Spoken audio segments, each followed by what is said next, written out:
இப்போ நம்ம எல்லாருக்கும் அத்தாட்சி கொடுக்கப்பட்டிருக்கு.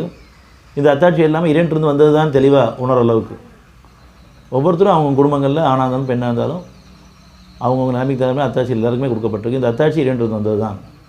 இந்த அத்தாட்சி எது கொடுக்கப்படுதுன்னு சொன்னால், உங்களோட நான் இருக்கேன், படித்தவன் நம்மளோட இருக்கான்ற ஒரு உறுதிப்படுத்து தான் அத்தாட்சிகள். நம்ம இதை கொண்டு மகிழ்ச்சி கொள்றதுக்கோ பெருமை கொள்றதுக்கோ கிடையாது. நம்ம மகிழ்ச்சியிலையோ அல்லது சந்தோஷத்துலையோ பெருமையிலையோ நம்ம ஆயிடுறோம். நான் உங்களோட இருக்கேன்னு உறுதிப்படுத்துறதுக்கு அத்தாட்சி கொடுக்கும்போது எந்த அளவுக்கு நம்ம உள்ளட்சத்தோடு இருக்கணும். அவன் நம்மளோட இருந்தாச்சுன்னா அருவமாக இருக்கானா, உருவமாக இருக்கானா, அருவமாக இருக்கான்.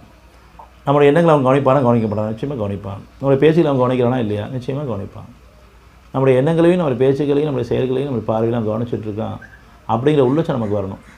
இன்னும் நாளைய வாழ்க்கையை பற்றி நமக்கு எந்த கவலையும் வேணாம், இரவு நம்மளோட இருக்கான அந்த நம்பிக்கையும் நமக்கு வரணும். நம்ம நம்பிக்கையும் இல்லை, உள்ளட்சமும் இல்லை. அதன் காரணமாக சோதனை தொடங்குது. சோதனை காலங்களில் பதட்டம் வேண்டாம். எல்லோரும் பதறோம், அதனால் நம்ம குழம்பி போயிடுறோம். இறைவன் சொல்கிறது பொறுமையை இருபடி, பொறுமையோடு நீங்கள் பொறுமை கேளுங்க, அமைதி கேளுங்க, பொறுமை கேளுங்க, நம்பிக்கை கேளுங்க. அதில் உங்களுக்கு அவனுடைய உதவி சமயமாக இருக்கிறது உணர முடியும். 70-20 அவனை ஒரு கெடுதி தொட்டு விட்டால் பதறுகிறான். பதட்டத்தில் மறுபடியும் நம்ம நிலை குழம்பி போயிடுவோம். என்ன செய்யணும் புரியாது, தெளிவில்லாத தொட ஆரம்பிச்சிடுவோம். இப்போ நம்ம பதட்டம் வேண்டுமா அமைதி வேணுமான்னு கேட்டால் எல்லாருக்கும் அமைதி தான் வேணும். அந்த அமைதி யாரால் தர முடியும்? எந்த மனிதனும் தர முடியாது, எந்த படைப்பாலும் தர முடியாது.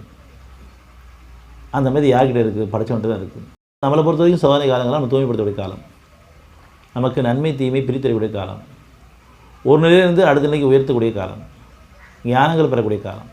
அதனால் பதட்டம் வேண்டாம். இப்போ தான் கவனம் நம்மக்கிட்ட வந்திருக்குது. இல்லைன்னு சொன்னால் நம்முடைய பார்வையெல்லாம் அகப்பார்வையெல்லாம் புறப்பார்வை இருந்திருக்கும்.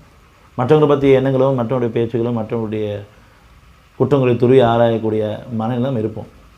நமக்குன்னு ஒரு பிரச்சனை வரும்பொழுது தான் கவனம் எங்கிட்ட வருது. அதனால தான் நோயை கொண்டும் வறுமையை கொண்டும் பிடித்தோம் பணிந்து வரும்பொருட்டு. இப்போ ஒரு பணிவு வருது. இப்போ நீங்கள் உங்களை பற்றி கவனிங்க, உங்கள் அகத்தை கவனிங்க. ஏன்னா இறைவன் யாரை பற்றியும் யார்ட்டையும் கேட்க மாட்டான். நம்ம ஒவ்வொருத்தரையும் தனித்தனியாக வந்தோம், தனித்தனியாக விசாரிக்கப்பட போகிறோம், தனித்தனியாக கைப்பற்றப்படவும் போகிறோம். அதனால் நம்மளை சுற்றி நடக்கிறதெல்லாம் நமக்கு ஒரு பரிசு நடந்துகிட்ருக்கு. அதை நம்ம பாஸ் பண்ண வழியே பார்க்கணும். அதாவது நான் உணர்வில் இருக்கேனா உணர்ச்சியில் இருக்கேனா, பெரும்பாலும் உணர்ச்சி வசப்பட்டுரும்.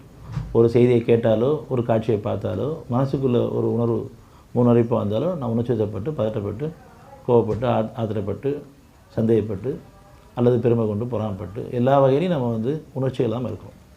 இந்த உணர்ச்சிகள் இருக்கிறவங்கள உணர்ந்து அதை ஒத்துக்கிட்டு அவனை ஒப்படைச்சு வந்துச்சுன்னா படிப்படியாக நம்மளே மாறும்.